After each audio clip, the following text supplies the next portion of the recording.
নমস্কার। ঠিক রাত ৯টা, কাঁটায় কাঁটায় সত্যি শোনার সময় ঘড়ি মিলিয়ে নিন। আর শুরুতেই আজ যা বলবো সত্যি বলবোতে গোল। বাঙালির রক্তে ধর্মে জড়িয়ে রয়েছে যে শব্দ, হ্যাঁ, ফুটবলের গোল। সবুজ মাঠে ৩ কাঠি আর সাদা জালে আটকে থাকা বল নিয়ে শুধুই খেলা, সেখানে শুধুই আবেগ, এক মাঠ আবেগ। বাঙালির হৃদয়ের আবেগের নাম ফুটবল। কে হিন্দু কে মুসলিম কোনোদিন কেউ ভাবেনি, তবে এটা তো কলিকাল, সব সম্ভব। হ্যাঁ, আজ যে কথা আপনাদের বলবো হলফ করে বলতে পারি দুঃস্বপ্নেও আপনি তা ভাবেননি, আমি তো ভাবিনি। তবে রাখ ঢাক না রেখে সত্যিটা যেহেতু বলি, তাই এই বিদ্বেষের পর্দা ফাঁসে আমার ভয় নেই। মনে রাখবেন, কড়া কথা মুখের ওপর বলাই আমার দস্তুর। পূর্ব মেদিনীপুরের পাঁশকুড়ার কালীমাতা সংঘ ফুটবল টুর্নামেন্ট আয়োজন করেছে সেই ক্লাব। ভালো কথা, নোটিশ দিয়ে হ্যান্ডবিল ছাপানো হয়েছে আর গোল বেঁধেছে ওই নোটিশের 10 নম্বর পয়েন্টে। কি লেখা আছে চমকে যাবেন দেখে। খেলার নিয়মে লেখা হয়েছে, কোনো মুসলিম ছেলে কোনো দলেই খেলতে পারবে না। আবার দেখুন, কোনো মুসলিম ছেলে কোনো দলেই খেলতে পারবে না। বিশ্বাস হচ্ছে না নিজের কানকে? আমিও চমকে গিয়েছিলাম এই নোটিশ দেখে। আর একবার দেখুন নোটিশে কি লিখেছে কালীমাতা সংঘ, কোনো মুসলিম ছেলে কোনো দলে খেলতে পারবে না। একজন ফুটবলারের, একজন দক্ষ প্লেয়ারের পরিচয় সে মুসলিম না হিন্দু, তার ধর্ম নাকি তার দক্ষতা। এ আবার কেমন ফরম্যান? ভারতের মতো গণতান্ত্রিক ধর্মনিরপেক্ষ দেশে খেলা নিয়ে এমন নোটিশ আদৌ দেওয়া যায়? সংবিধান কি বলছে? 15 নম্বর অনুচ্ছেদ অনুসারে ধর্ম, জাতি, বর্ণ, লিঙ্গ, জন্মস্থান বা এগুলোর যে কোনো একটার ভিত্তিতে বৈষম্য নিষিদ্ধ। দোকান, রেস্তোরাঁ, হোটেল, বিনোদনের জায়গায় প্রবেশাধিকার বৈষম্য করা যায় না। জাতপাত নিয়ে কাজিয়া করতে করতে কি শেষে সংবিধান কি অগ্রাহ্য করলেন এই ক্লাবের সদস্যরা? তাও ক্লাবের সদস্যরা সাহসটা পেলেন কোথা থেকে? কারা এরা? খবর ছড়িয়ে পড়লো, শুরু হলো হইচই। প্রতিবাদ শুরু করলেন ক্লাব সদস্যদের একাংশই। চাপে পড়ে হ্যান্ডবিল বদলে ফেললেন পাঁশকুড়ার এই ক্লাবের সদস্যরা। নতুন নোটিশে বদলে যায় 10 নম্বর পয়েন্টের বয়ান। কি বদলায়? শেষ পর্যন্ত বাতিল হয়ে গেছে টুর্নামেন্টটাই। তবে বিতর্ক থামেনি, প্রশ্নগুলো এখনো আছে। আমাদের এই বাংলা, যার পরিচয় সম্প্রীতির বাংলা, ধর্মনিরপেক্ষ বাংলা, গোটা দেশের অন্যতম একটি অঙ্গরাজ্য, সেখানে একটি ক্লাব আচমকা এখন এমন নিদান, এমন ফরমান দেয় কি করে? কিন্তু আজকে পশ্চিমবাংলার বুকে এ ধরনের ঘটনা ঘটছে কেন? এই ধরনের ফরমান জারি হচ্ছে কেন? এর জন্য দায়ী কে? এর জন্য দায়ী বর্তমানের সম্পূর্ণভাবে তৃণমূল সরকার এবং তার সুপ্রিমো মমতা ব্যানার্জি। খেলার মাঠ সম্প্রীতির বার্তা দেয়, খেলার মাঠ মেলবন্ধনের বার্তা দেয়, তার পেছনে কোন অদৃশ্য হাত কাজ করছে এটা খুঁজে দেখতে হবে। ভোটের ময়দানে আমরা খেলা হবে শুনেছি, কিন্তু খেলা নিয়ে এমন রাজনীতি? যাকে জাত ধর্মের কথা হবে আর রাজ্যের বিরোধী দলনেতা চুপ করে বসে থাকবেন হয়। তবে তিনি যা বললেন তাও কম অবাক করা নয়। ওই এলাকায় যারা আছেন তাদের মানসিকতাটা ভারতীয় না রোহিঙ্গা, এগুলো এলাকা ভিত্তিক মানে বিচার বিশ্লেষণ করে দেখতে হবে। হায় রে ধর্ম! এই বাংলারই বীর সন্ন্যাসী স্বামী বিবেকানন্দ বলেছিলেন, গীতা পাঠ অপেক্ষা ফুটবল খেলিলে তোমরা স্বর্গের আরো নিকটবর্তী হইবে। তোমাদের শরীর একটু শক্ত হইলে তোমরা গীতা আরো ভালো বুঝিবে। বিবেকানন্দের সে কথাও সোজা চোখে দেখেনি এই পদ্ম শিবির। কিছু মানুষ যারা হঠাৎ করে বিবেকানন্দ প্রেমী হয়ে উঠেছে, তারা বলছেন যে বিবেকানন্দ নাকি বলে গেছেন যে গীতা পাঠ করার থেকে নাকি ফুটবল খেলা শ্রেয়। আর আমাদের বামপন্থী বন্ধুরা বছরের পর বছরে মাঝখান থেকে দুটো লাইন আমাকেও ছোটবেলায় স্কুলে পড়তে হয়েছে, আপনাদেরকেও পড়তে হয়েছে। বিজেপির এই ধর্ম খেলার পাল্টা জবাব এসেছে বিরোধী শিবির থেকেও। আকাশ ছুঁয়েছে রাজনীতির তরজা। নেতারা বলবেন, বলেই চলবেন, আমি শুধু বলবো ধর্ম নিয়ে এ খেলা বন্ধ হোক।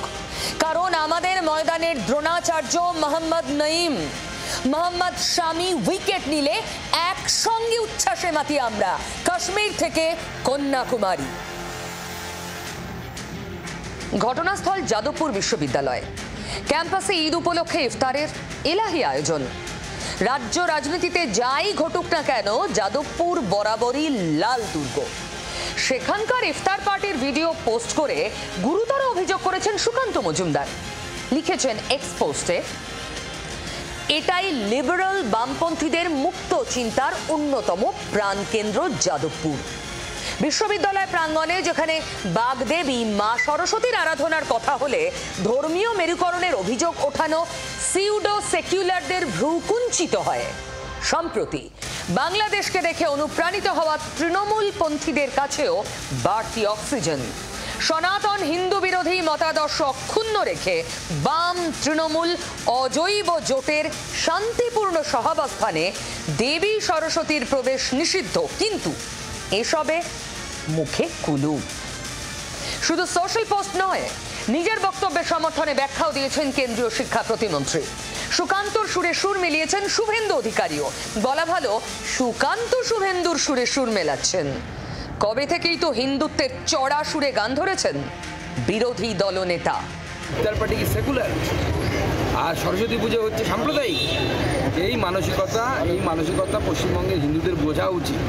এই যে কমিউনিস্ট যারা সেজে থাকে কমিউনিস্ট, এরা কমিউনিস্ট নয়, এরা হচ্ছে কমিউনিস্ট। এরা নিষ্ঠতা এদের নেই কমিউনিজমের প্রতি। এদের একটাই কাজ, এটা হচ্ছে ইসলামীকরণ এবং জিহাদিকরণ। সমগ্র মুসলিম সমাজ গায়ে টেনে নেবেন না, তৃণমূলের মুসলিমরাই সব করছে। ঠিক আছে, আমরা ছবিগুলো গুছিয়ে রাখলাম। আমরা আশা করব বিজয়া সম্মেলনী প্রত্যেকটা কলেজে হবে। ইফতার সরস্বতী পুজো নিয়ে বিজেপি নেতারা যে ন্যারেটিভই তৈরি করার চেষ্টা করুন না কেন, যাদবপুরের বামপন্থী শিক্ষক সংগঠন জুটা বলছে বিশ্ববিদ্যালয় ক্যাম্পাসে দুর্গাপুজো, বিশ্বকর্মা পুজো, সরস্বতী পুজো যেমন হয় তেমনই ইফতারের আয়োজন হয়। যাদবপুর এমন একটা ক্যাম্পাস যেখানে দাঁড়িয়ে ইফতার থেকে দুর্গাপুজো, শিবরাত্রি থেকে সরস্বতী পুজো সবটাই পালিত হয় এবং সেখানে কেউ কাউকে ডিস্টার্ব করে না। এই সংস্কৃতিটাই দরকার, যে পিসফুল কোএক্সিস্টেন্স অ্যান্ড টলারেন্স। এই টলারেন্সের রাজনীতি, সহনশীলতার রাজনীতি, এটাই যাদবপুরকে এগিয়ে নিয়ে গেছে। সুকান্তর অভিযোগ শুনে ঝাঁঝিয়ে উঠেছে জোড়াফুল শিবির। যাদবপুরে যদি রমজান যদি মাসে যদি কোনো কেউ ইফতার দেয়, সেখানে যদি মুসলিমরা থাকে, কেন থাকবে না? কি অসুবিধাটা রয়েছে? পশ্চিমবাংলায় বিজেপি মাটি হারিয়ে গেছে, বুঝলেন? ওই ধর্ম নিয়ে পড়ে থাকতে হচ্ছে। যাদবপুর বিশ্ববিদ্যালয় তৃণমূল ছাত্র পরিষদ মনে করে যে ক্যাম্পাসের অভ্যন্তরে কোনো ছাত্রেরই ধর্মীয় ভাবাবেগকে আঘাত করা উচিত নয়। সেখানে ইফতার যদি হয়ে থাকে সেটাও শান্তির পরিবেশে হওয়া উচিত। যদি সরস্বতী পুজো হয় সেটাও শান্তির পরিবেশে হওয়া উচিত। কথায় আছে ধর্ম যার যার, উৎসব সবার। কিন্তু 26-এর ভোট উৎসবে ধর্ম ছাড়া আর তো কিছু নজরে আসছে না। নেতাদের দাপটে ধর্ম, উৎসব, রাজনীতি আলাদা করা যাবে তো? করতে পারবে তো সম্প্রীতির বাংলা? বর্তমান সভাপতি যখন ধর্ম নিয়ে এত সরব, প্রাক্তন চুপ থাকেন। ঠিক ধরেছেন দিলীপ ঘোষ। ধর্মের খেলায় তিনিও পিছিয়ে থাকতে চান না। যে ইফতার করছে আমাদের খুব ধন্যবাদ, তারা নিজের ধর্ম করুন, কিন্তু আমাদের ধর্মকর্ম মেলা অনুষ্ঠান যাত্রাতে কেউ বাধা দিতে না আসে, তাহলে সুদর্শন চক্রও বেরোবে, তীর ধনুকও বেরোবে। গতকালই কাটোয়ায় মেলা থেকে দা কিনেছিলেন দিলীপ বাবু। দা হাতে নানা ইঙ্গিতপূর্ণ মন্তব্য করেছিলেন। এবার তারই মুখে সুদর্শন চক্র, তীর ধনুকের কথা। হিন্দু পুরাণ মতে বিষ্ণুর অস্ত্র সুদর্শন চক্র। দক্ষ যজ্ঞে সতী দেহত্যাগ করার পর মহাদেব তাণ্ডব নৃত্য শুরু করলে বিষ্ণু তার সুদর্শন চক্র দিয়ে সতীর দেহ ছেদ করতে শুরু করেন। সতীর দেহের 51টা খণ্ড যে যে স্থানে পড়েছিল সেগুলোই সতীপীঠ নামে পরিচিত। 26-এর ভোট যুদ্ধের আগে বিষ্ণুর সেই সুদর্শন চক্রকেই নিজেদের ব্রহ্মাস্ত্র বানাতে চাইছেন দিলীপ বাবু। লক্ষ্য কারা তা কি আর বলে দিতে হবে? যে ঈদ করছে, ইফতার করছে, আমাদের খুব ধন্যবাদ, তারা নিজের ধর্ম করুন। কিন্তু আমাদের ধর্মকর্ম, মেলা, অনুষ্ঠান, যাত্রাতে কেউ বাধা দিতে না আসে, তাহলে সুদর্শন চক্রও বেরোবে, তীর ধনুকও বেরোবে। দিলীপ যখন সুদর্শন চক্র হাতে চোখ রাঙাচ্ছেন, তখন রামনবমীতে অস্ত্র হাতে মিছিলের ডাক দিলেন কে? শুভেন্দু অধিকারী। দুয়ে দুয়ে চার করতে টেনে আনলেন বাংলাদেশের হিন্দু নির্যাতনের প্রসঙ্গ, জানিয়ে তৃণমূলে মুখ খুলেছে। প্রথা মেনে হবে, যা হয় তাই হবে, হওয়া উচিত। আমি হিন্দু হিসেবে বলছি, যা হয় তাই হবে।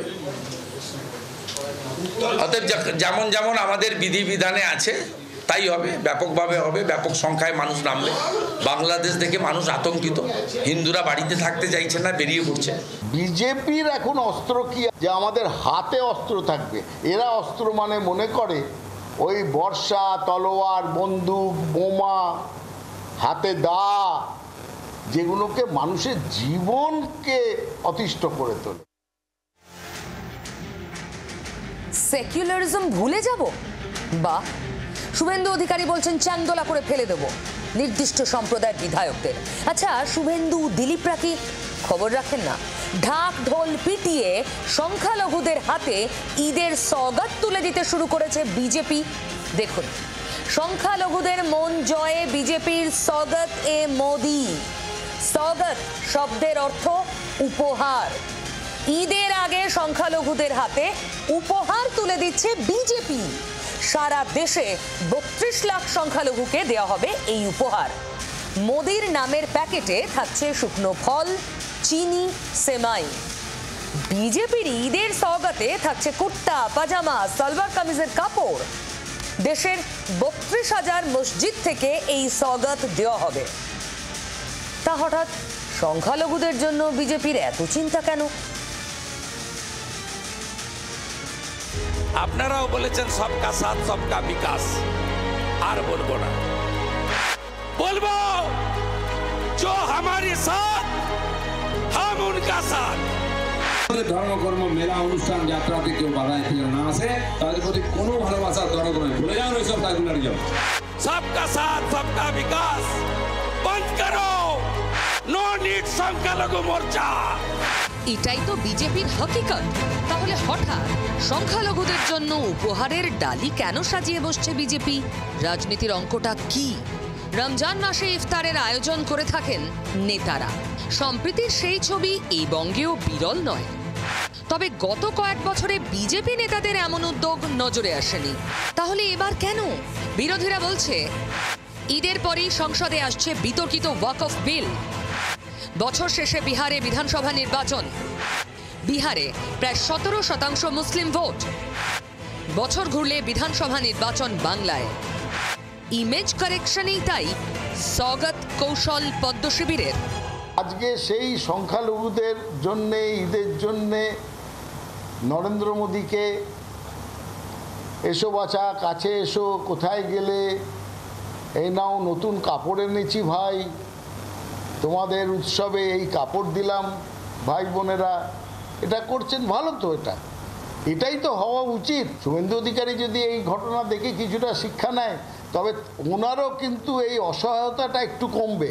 कि अपने छवि को साफ सुथरा करने के लिए मोदी जी ये रास्ता अपनाया कि स्वागती मोदी के नाम पे कुछ लोगों को खुशी किया जाना। দিল্লিতে না হয় সংখ্যালঘুদের খেজুর আখরোট দেওয়া চলছে, বাংলায় কি হবে? রাস্তা হোক বা বিধানসভা, প্রত্যেক মুহূর্তে, প্রত্যেক ইস্যুতে আড়াআড়ি বিভাজন তো হয়েই চলেছে। কি হবে সেখানে? যারা সমাজের অংশ আছে তারা কতজন মুসলিম সমাজকে দুধেল গাই হিসেবে যখন মমতা ব্যানার্জি কথা বলেছিলেন, তার কতজন প্রতিবাদ করেছেন? কোনো কট্টরপন্থী, কঠোরপন্থী ইত্যাদি কোনো মনোভাব নেই। মনোভাব যেটা আছে সেটা হচ্ছে এই ধরনের মানসিকতাকে আমাদের রাজ্য থেকে দূর করতে হবে। এই প্রশ্নটা আমরা রাজ্যের বিরোধী দলনেতা শুভেন্দু অধিকারীকেও করেছিলাম। কি উত্তর শুনুন। শুভেন্দু, অন্যান্য রাজ্যে মোদিজির স্বাগতে ঈদ কিট এরকম কিছু দেওয়া হচ্ছে, উপহার দেওয়া, আমি এটা নিয়ে মতো ক্ষমতায় এলে মুসলমান বিধায়কদের চ্যাংদোলা করে রাস্তায় ছুঁড়ে ফেলার কথা শুভেন্দু অধিকারী তো বলেছিলেন। বিমান ব্যানার্জিকে, মমতা ব্যানার্জিকে হারাবো, আর ওদের দলের যে কটা মুসলমান এমএলএ জিতে আসবে, বিজেপি সরকারে আসবে, চ্যাংদোলা করে তুলে রাস্তায় ফেলবো। রাজনৈতিক পর্যবেক্ষকদের একাংশের মতে উত্তরপ্রদেশ বা মহারাষ্ট্রের সঙ্গে বাংলার সংস্কৃতির ফারাক আছে। সেটা বুঝেই এবার বাংলায় পদক্ষেপ করতে চাইছে গেরুয়া শিবির। পদ্ম শিবিরের থিঙ্ক ট্যাঙ্কের একাংশ মনে করছেন বাংলায় শুধুমাত্র কট্টর হিন্দুত্বের লাইন কাজ নাও করতে পারে। বাংলার সামাজিক বিন্যাসের সঙ্গে বিভাজন খাপ খায় না।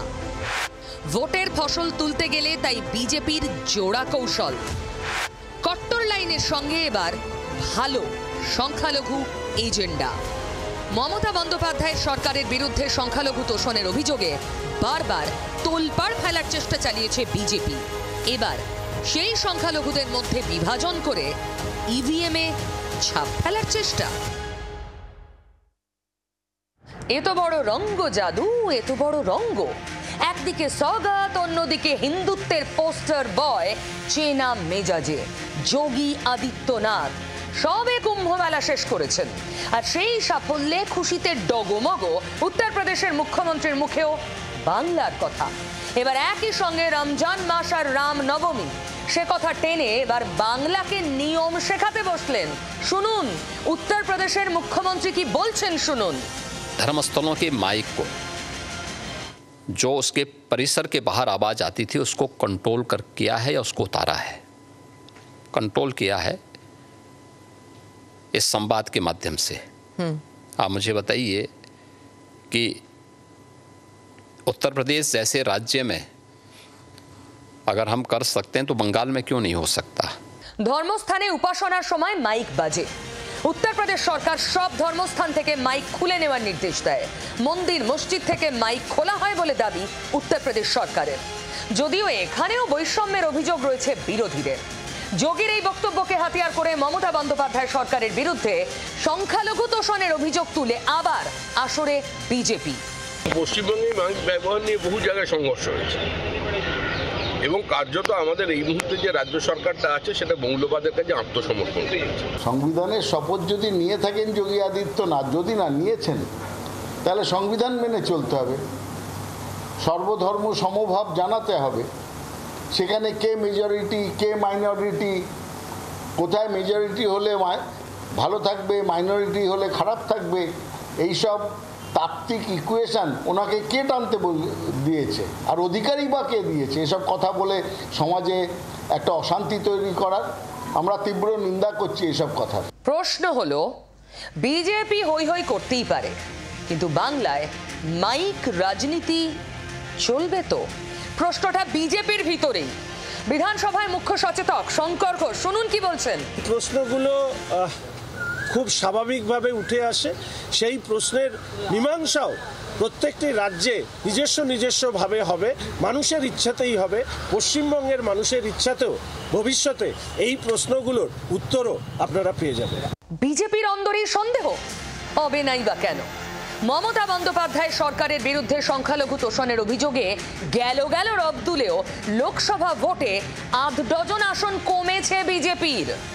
আসলে শুভেন্দু দিলীপরা মুখে যাই বলুন, দিনের শেষে এই বাংলা রবি ঠাকুর, নজরুল ইসলামের বাংলা। এই বাংলায় মোরা এক বৃন্তে দুটি কুসুম, হিন্দু মুসলমান, মুসলিম তার নয়নমণি, হিন্দু তাহার প্রাণ। এই যে দেখুন, এক বৃন্তে দুটি কুসুমের কথা বলছিলাম, তার উদাহরণ তো ছড়িয়ে আছে এই দেশ জুড়েই। দক্ষিণের দুই সুপারস্টার মামুট্টি আর মোহনলালকেই দেখুন না, দুই অভিনেতার ধর্ম আলাদা, গত কয়েক দশক ধরে রূপলী পর্দায় একে অন্যের সব থেকে বড় প্রতিপক্ষ। তারপরেও তারা বন্ধু, আর সেই বন্ধুর জন্যই শবরীমালায় প্রার্থনা জানিয়েছিলেন মোহনলাল। 18ই মার্চের পুজোর সেই খবর সামনে আসতেই তোলপাড় শুরু হয়। প্রকাশ্যে দুই অভিনেতার ক্ষমা চাওয়ার দাবি ওঠে। তবে রিলের মতো রিয়েল লাইফেও নায়কের মতো জবাব দিয়েছেন মোহনলাল। স্পষ্ট বলেছেন, মামুট্টির জন্য প্রার্থনায় ভুল কি আছে? বন্ধুর জন্য প্রার্থনা করাটা আমার একান্ত ব্যক্তিগত বিষয়। ব্যক্তিগত বিষয়টা আর ব্যক্তিগত থাকছে কই? এই যেমন ধরুন না, একটা মেলা, নিতান্তই একটা মেলা, সেই মেলা নিয়ে আকচা আঁকছি, মেলার অধিকার নিয়ে আকচা আঁকছি। আমি আপনাদের দেখিয়েছিলাম মেলা তুমি কার। শেষ পর্যন্ত সেই মেলা জানিয়ে এত টানাটানি, কারণ একটি নির্দিষ্ট ধর্মীয় সম্প্রদায় ভিত্তিক ওই মেলা। ঠাকুর বাড়ির আইনি লড়াই হয় ওই মেলায়। জয় কার হয়? জেঠিমার। হাইকোর্টে ছুটেও হেরে গেলেন শান্তনু। মেলা মমতা বালারই জানিয়ে দিল আদালত। এর মধ্যেই এক আজব ছবি নজরে এসেছে। আজব, মতুয়া মহলে বিরল, গোটা রাজ্য রাজনীতিতে বিরল ছবি। বলতে পারেন আজ দিনের অন্যতম সেরা চর্চিত ছবি। ছবিটা দেখুন।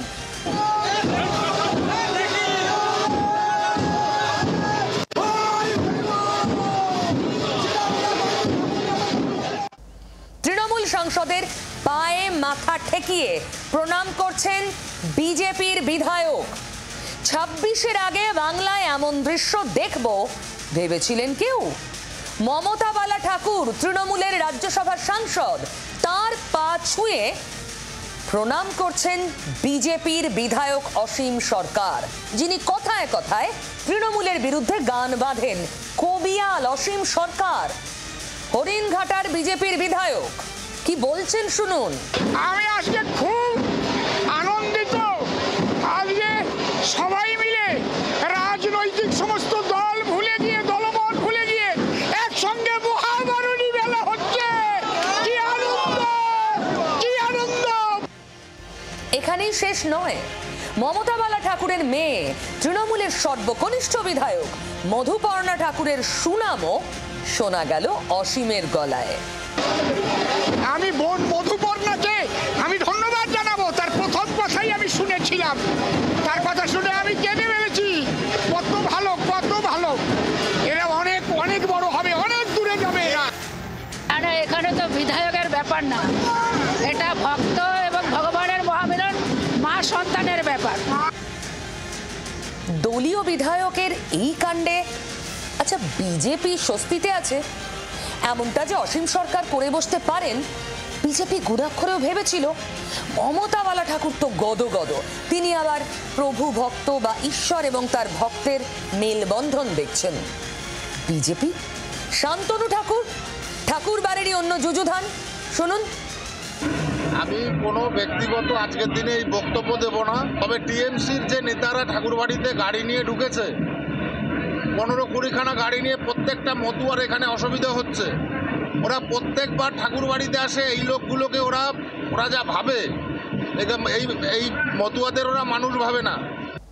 না, এ ছবি বিজেপির জন্য স্বস্তির হতে পারে না।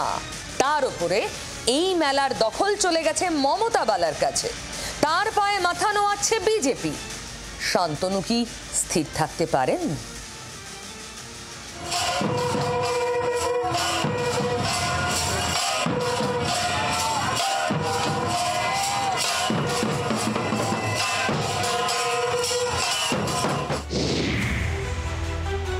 মতুয়া ঠাকুরবাড়ির উত্তরাধিকার নিয়ে তৃণমূল সাংসদ মমতা বালা ঠাকুরের সঙ্গে বিজেপি সাংসদ ও কেন্দ্রীয় প্রতিমন্ত্রী শান্তনু ঠাকুরের দ্বন্দ্ব দীর্ঘদিনের। এই দ্বন্দ্বের কারণেই উত্তর 24 পরগনার ঐতিহ্যবাহী বারুণী মেলা নিয়ে প্রশ্ন উঠেছিল। শেষমেশ শান্তনুর আর্জি খারিজ করে হাইকোর্ট জানিয়ে দিল মেলা মমতা বালারই। অল ইন্ডিয়া মতুয়া মহাসংঘের সংঘাধিপতি মমতাই দীর্ঘদিন ধরে এই মেলার আয়োজন করে আসছেন। একই নামের অন্য সংগঠনটির সংঘাধিপতি শান্তনু। মেলার আয়োজনের অনুমতি চেয়ে এবছর তিনি হাইকোর্টে ছুটেছিলেন, কিন্তু তার আবেদনে সাড়া না দিয়ে মমতা বালাকেই মেলা আয়োজনের অনুমতি দেন বিচারপতি বিভাস পটনায়ক। হাইকোর্টের নির্দেশের পর তৃণমূল ও বিজেপি প্রভাবিত দুই কমিটির পদাধিকারীরা মেলা নিয়ে বৈঠক করেন। দুপক্ষকে নিয়ে তৈরি হয় যৌথ মেলা পরিচালন কমিটি। যৌথ উদ্যোগে মেলা হলেও ঠাকুরবাড়ির রাজনৈতিক টানাপোড়েন নিয়ে কিছু বলতে নারাজ গেরুয়া শিবির। এটা সম্পূর্ণই একটা ভিন্ন বিষয়, এটার সঙ্গে রাজনীতির দূর দূর পর্যন্ত কোনো সম্পর্ক নেই। এটা তাদের নিজস্ব সংগঠনের বিষয়, এটা তাদের পারিবারিক বিষয়, এটা ঠাকুর বাড়ির আভ্যন্তরীণ বিষয়। এই বিষয়ে আমি একজন রাজনৈতিক কর্মী কেন বলতো? মতুয়াদের বারুণী মেলা 214 বছরের পুরনো। প্রতি বছর চৈত্র মাসের মধুপৃষ্ঠ ত্রয়োদশী তিথিতে ঠাকুরবাড়ি লাগোয়া মাঠে এই মেলা হয়। বুধবার রাত 10:30 থেকে শুরু পুণ্য স্নান, তা চলবে বৃহস্পতিবার রাত 8:55 পর্যন্ত।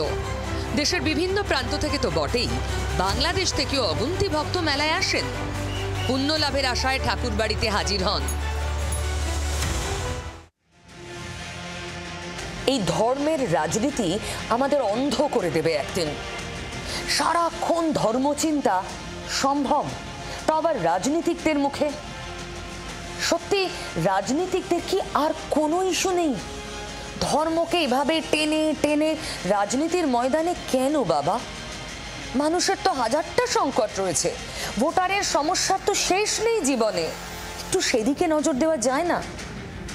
নেতারা কি করবেন জানি না, নেতারা গিয়েছেন সেখানে, ভাগাড় দেখতে ছুটেছিলেন সব দলের প্রায় সব নেতারাই, কিন্তু ভাগাড়ের সংকট কি মিটল?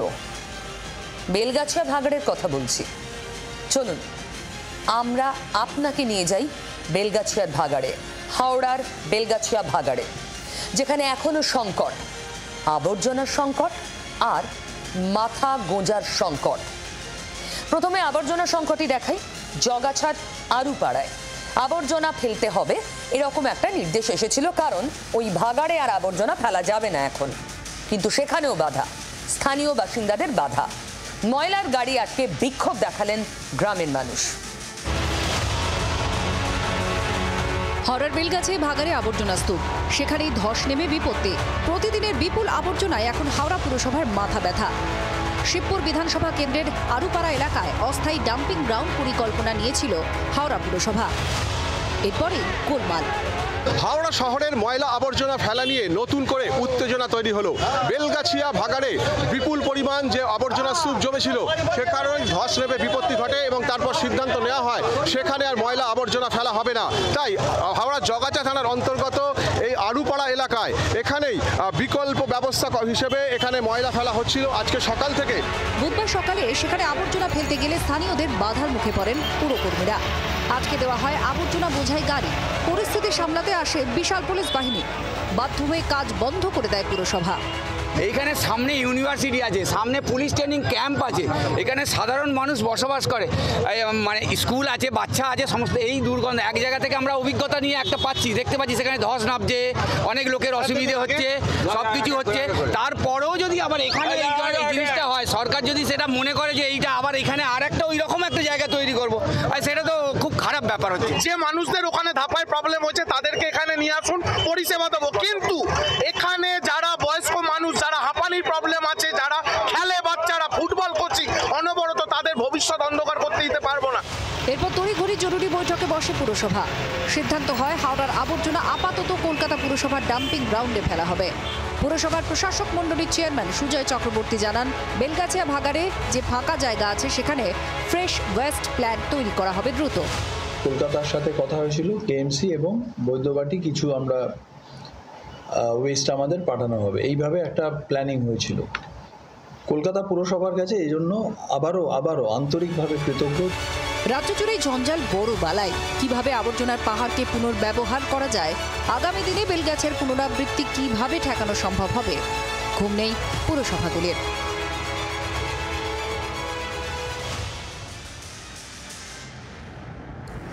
এবার আসি দ্বিতীয় সংকট এবং সবচেয়ে বড় সংকটের কথায়। হাওড়ার বেলগাছিয়া ভাগাড়ের 6টি পরিবার এখন খোলা আকাশের নিচে বসে রয়েছে। মাথার ওপর কিচ্ছু নেই, ঘর তো ভেঙে গেছে। ওই যে ধসে ফুটি ফাটা দেওয়াল যখন তখন ভেঙে পড়বে, ওদেরকে ওই ঘরে থাকতে বারণ করেছে প্রশাসন। আচ্ছা, বিকল্প তো কিছু করতে হবে। এই 6টা পরিবারের লোকজন যাবেটা কোথায়? বিকল্প ভেবেছে প্রশাসন। সেই বিকল্পগুলো কি? বিরাট বিরাট প্রায় 200 স্কোয়ার ফিটের লোহার কন্টেইনার, যার দরজা জানলা প্রায় কিছুই নেই। একটা দরজা আছে, সেটা খুলে ঢুকলে ভিতরটা একদম গোডাউনের মতো। হ্যাঁ, কন্টেনারে অনেক ক্ষেত্রেই আমরা দেখেছি মানুষ থাকেন, বিদেশে কন্টেনারকে থাকার যোগ্য করা হয়। এদেশেও কন্টেনারে এসির ব্যবস্থা করা হয় যাতে তার ভিতরে মানুষ থাকতে পারেন। এই চাঁদি ফাটা গরম এখনই এই বিরাট বিরাট লোহার কন্টেনারের ভিতরে জানলা দরজা করা হবে, ফ্যান লাগানো হবে, এরকম শোনা যাচ্ছে, আশ্বাস দিচ্ছে প্রশাসন। কিন্তু যতক্ষণ না হচ্ছে এই কন্টেনারগুলো কি বাসযোগ্য? দেখুন, আমার সহকর্মী দেবব্রত সেই ছবি দেখাচ্ছে। মন্ত্রী যা এসছে শুধু সান্ত্বনা দিয়ে চলে যাচ্ছে, এসছে সবার ওই তিরপাল দিচ্ছে, ৫,০০০ টাকা দিচ্ছে, আমি তো ১ টাকাও পাইনি, কে বাচ্চাকে একটা বিস্কুট কিনে কিনে খাওয়াই। পূর্ণিমার চাঁদ যেন ঝলসানো রুটি। হাওড়ার বেলগাছিয়ার ভাগাড়ের বাসিন্দাদের এখন নিজেদের ঘরের জানলা দিয়ে পূর্ণিমার চাঁদ দেখার উপায় নেই। বাড়িতে ফাটল, ঘরের বাইরে দিন কাটছে বেশ কয়েকটি পরিবারের। বিপত্তির কারণে খুব বেশি ক্ষতিগ্রস্তদের জন্য অস্থায়ী বিকল্প ব্যবস্থা, আপাতত তাদের থাকার জন্য কন্টেনারের ব্যবস্থা করা হয়েছে। বেলগাছিয়া ভাগাড়ের যে সমস্ত বাসিন্দারা রয়েছেন তারা বাড়িতে অনেকেই থাকতে পাচ্ছেন না, তার কারণ তাদের বাড়িতে ফাটল ধরেছে, বিপজ্জনক অবস্থায় রয়েছে, যে কোনো মুহূর্তে সেখানে থাকলে বড়সড় দুর্ঘটনা আবার ঘটতে পারে। ইতিমধ্যেই হাওড়ার বেলগাছিয়ায় গিয়ে ভাগাড় সরানো ও দ্রুত পুনর্বাসনের আশ্বাস দিয়েছেন পুরমন্ত্রী ফেরহাদ হাকিম। ভাগাড় এই 12-13 বছরে হয়নি। মুখ্যমন্ত্রী বলেছেন যে গরিব মানুষকে দেখতে আমরা ওখানে কাছাকাছি জায়গা দেখে বাংলার বাড়ি করার প্রকল্প। কেমন এই কন্টেনার? বেলগাছিয়া ভাগাড় সংলগ্ন এলাকার বাসিন্দারা যারা ক্ষতির মুখে পড়েছেন, অর্থাৎ যাদের বাড়িতে ফাটল ধরেছে, তাদেরকে অন্যত্র সরিয়ে নিয়ে যাওয়ার জন্য প্রশাসনের তরফ থেকে ব্যবস্থা করা হয়েছে। রিলিফ সেন্টারে পাঠানোর পাশাপাশি তাদের আরও ভালোভাবে থাকার জন্য নিয়ে আসা হয়েছে এরকমই কন্টেনার। আমি সেই কন্টেনারের মধ্যেই রয়েছি।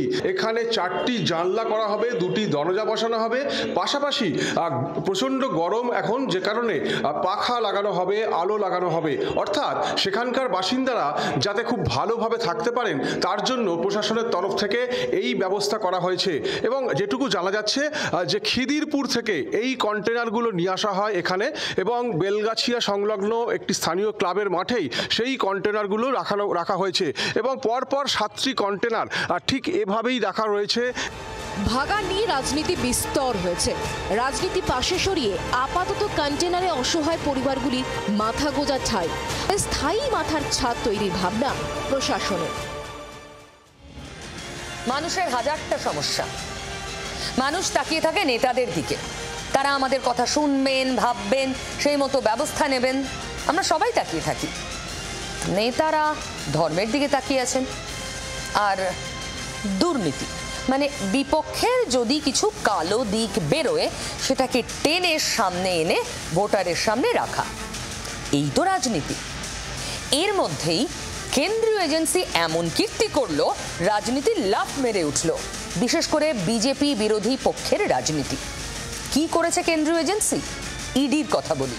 প্রথমে এনফোর্সমেন্ট ডিরেক্টরেট, তদন্তকারী সংস্থা, অত্যন্ত উচ্চমানের তদন্তকারী সংস্থা, বিশেষ করে আর্থিক দুর্নীতির তদন্তে এরা মাহির। সেই জন্য বিভিন্ন ক্ষেত্রেই বিভিন্ন সময় ইডির হাতে তদন্ত সঁপে দেয় কোর্টই। যেমন আমাদের নিয়োগ দুর্নীতি, সেখানেই অসাধারণ এক কীর্তি করেছে ইডি। যিনি সাক্ষী তিনি অভিযুক্ত, ঠিক শুনছেন, যাকে সাক্ষী হিসেবে এজলাসে দাঁড় করিয়েছে ইডি তিনি অভিযুক্ত ওই মামলাতেই। ইও সম্ভব? সম্ভব। এনফোর্সমেন্ট ডিরেক্টরেটের খাতায় তো সম্ভব। তাই নিয়োগ মামলায় যিনি অভিযুক্ত সংস্থার প্রতিনিধিত্ব করছেন তাকেই সাক্ষী হিসেবে এজলাসে হাজির করালো কেন্দ্রীয় এজেন্সি, যার জেরে শেষমেশ সাক্ষ্য গ্রহণটাই হলো না।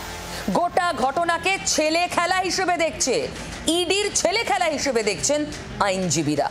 ছেলে খেলা ছাড়া এটা কি বলুন তো? ইডি কি প্রথমবার এমন কাজ করলো?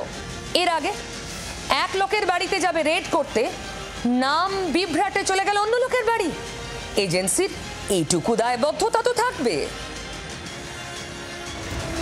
যিনি সাক্ষী তিনি আবার প্রতিনিধিত্ব করছেন অভিযুক্ত সংস্থার।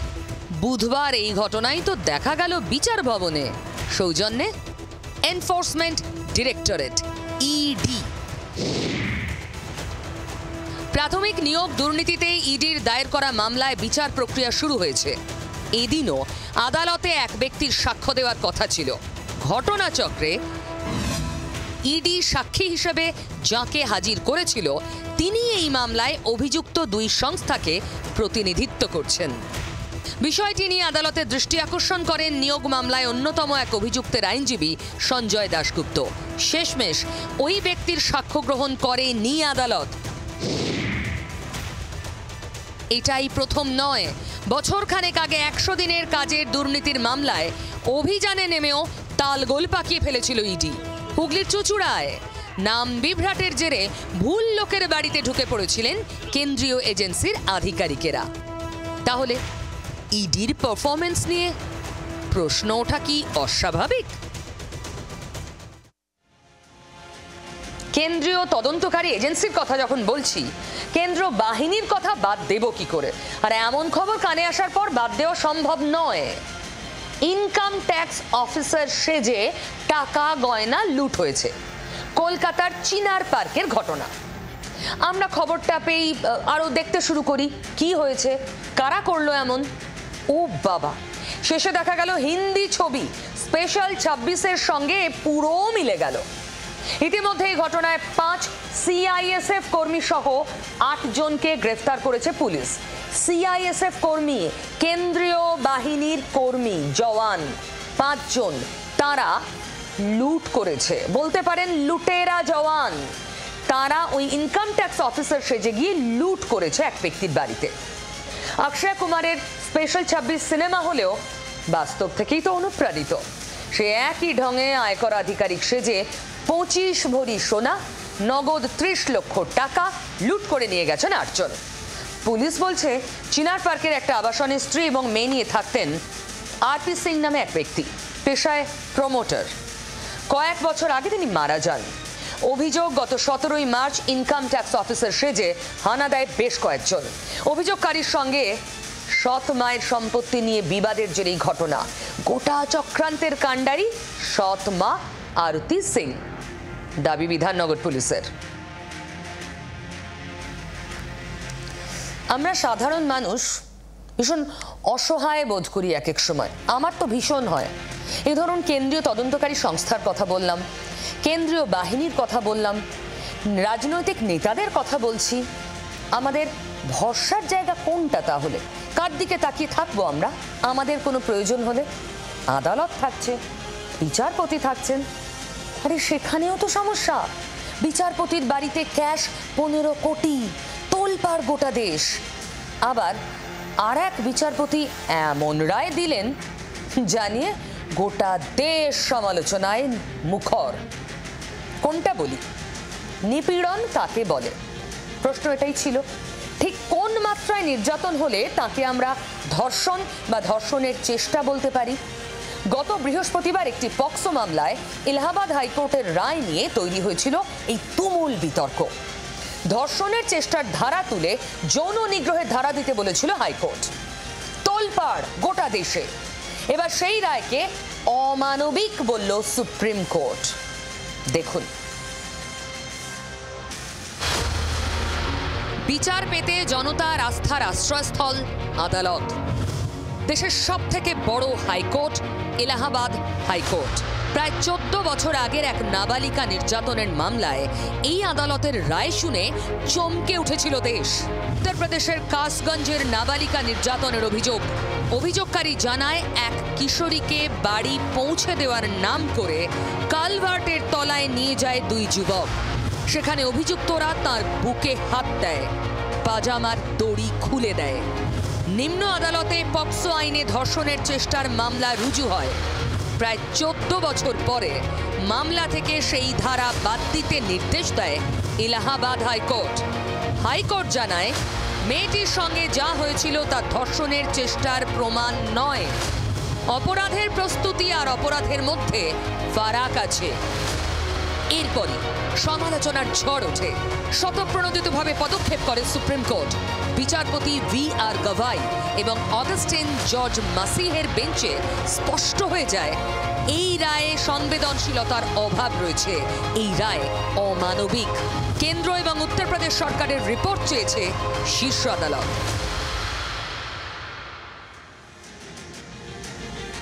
আজকের দিনটা কি?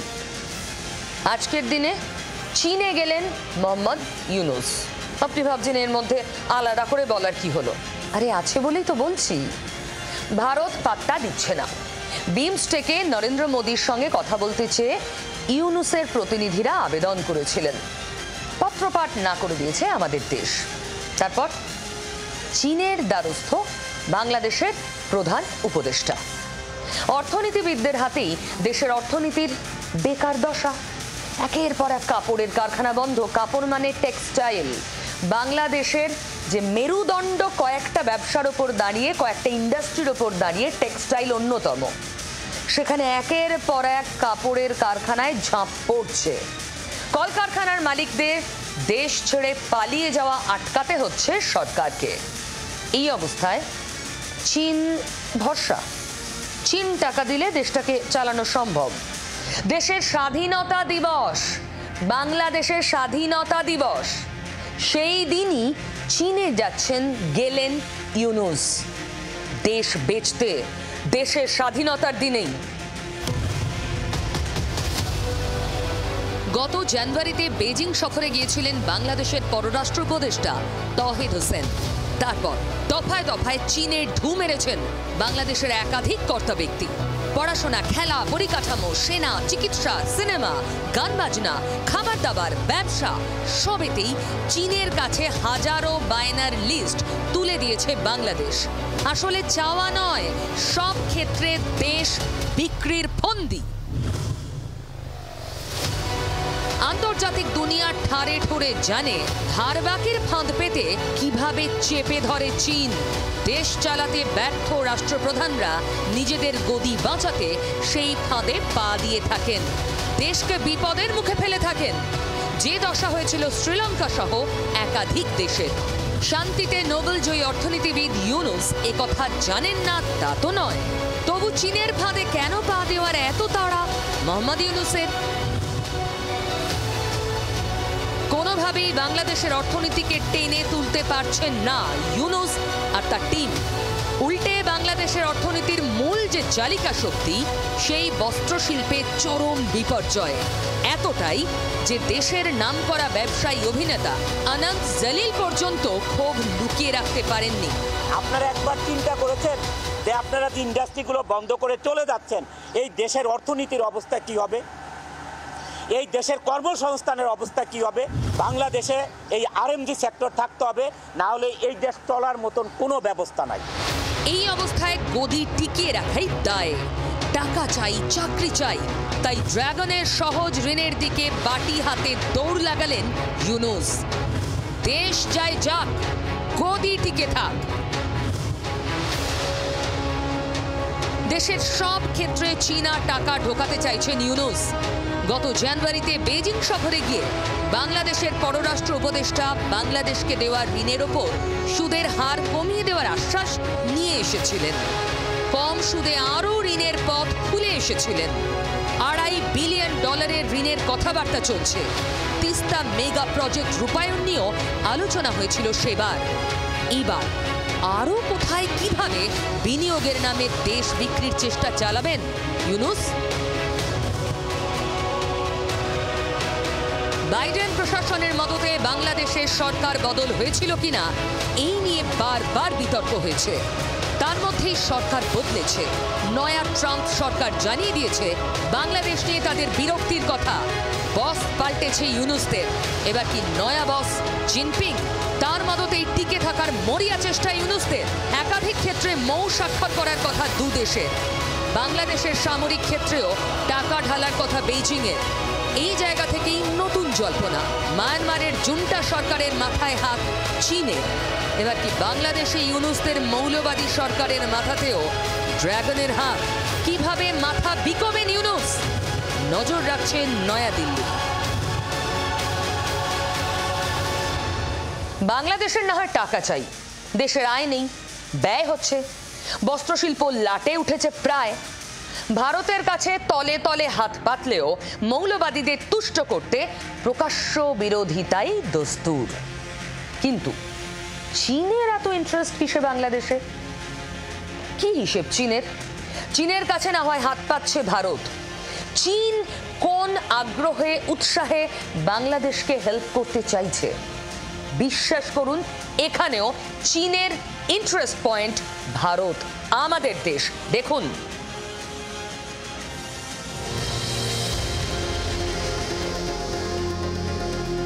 বিপুল বিনিয়োগ সঙ্গে ভারতের বিকল্প হেলথ নেটওয়ার্ক, এই দুই আশ্বাস পেয়ে চীনে ছুটেছেন মোহাম্মদ ইউনূস। কিন্তু বাংলাদেশকে নিয়ে চীনের এত আগ্রহ কোন জায়গা থেকে? চীনের বিআরই বা বেল্ট অ্যান্ড রোড ইনিশিয়েটিভের ক্ষেত্রে গুরুত্বপূর্ণ ভূমিকা নিতে পারে বাংলাদেশ। সেক্ষেত্রে এই রোড নেটওয়ার্ক একেবারে ভারতের দোরগোড়ায় পৌঁছে যেতে পারে। এক্ষেত্রে বাংলাদেশের জন্য চীনের বরাদ্দ $40 বিলিয়ন বেশি আর্থিক প্যাকেজ, 21টি ব্রিজ ও 27টি বৈদ্যুতিক প্রকল্প, বাংলাদেশের 100 অর্থনৈতিক জোনে চীনা বিনিয়োগ। মায়ানমার থেকে চিটাগং হয়ে ঢাকা পর্যন্ত পৌঁছে যেতে পারে চীনের বেল্ট অ্যান্ড রোড ইনিশিয়েটিভের রাস্তা।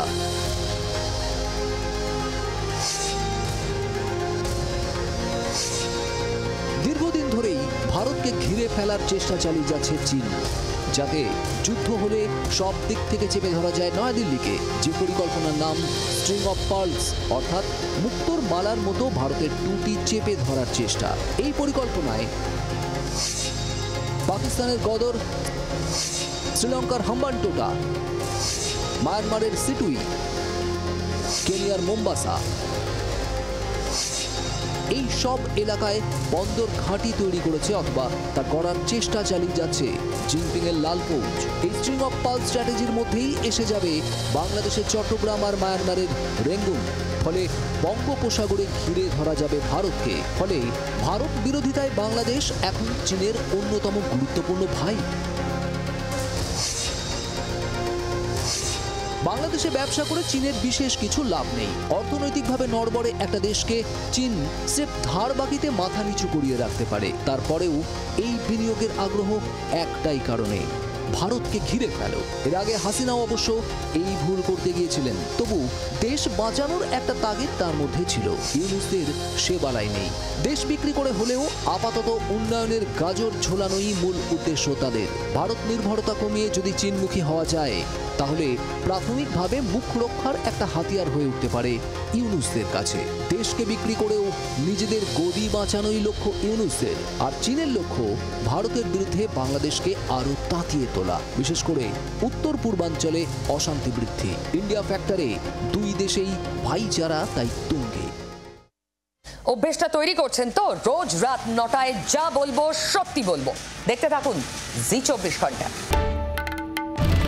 বাংলার আওয়াজ, বাঙালির আবেগ, জি 24 ঘন্টা।